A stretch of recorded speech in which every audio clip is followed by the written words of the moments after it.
This is the hydraulic loss virtual laboratory, an experiment in which we will use manometers to understand frictional losses of pressure in pipe flow. On the left, we have a 1,000 milliliter beaker filled with water that has been dyed red, and submerged in the water is a pump and valve that will push the water through this apparatus in the middle.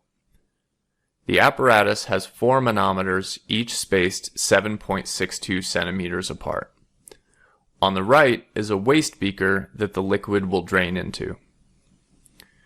There's a button in the top left where you can download the Word document containing the directions to this laboratory by clicking Worksheet. To turn the pump on, click the on-off switch in the top left. As you can see, water is not flowing through the tube because the valve is closed. So we will open the valve about halfway, and now we can see the water flowing through the apparatus. Each of the manometers now has a liquid height corresponding to its pressure.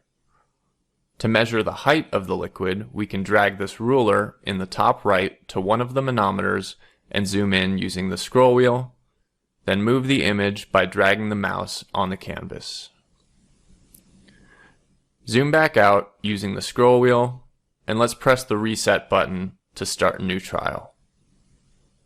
When you press the reset button, the valve will stay in its current position so that you can perform multiple trials at the same flow rate.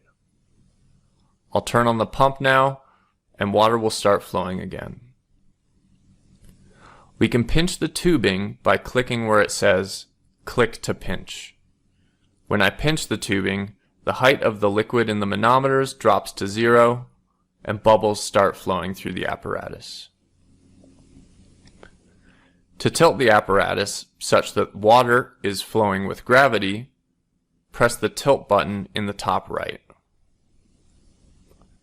If you ever encounter an issue with this simulation, just refresh the page, and if the problem persists, inform your instructor.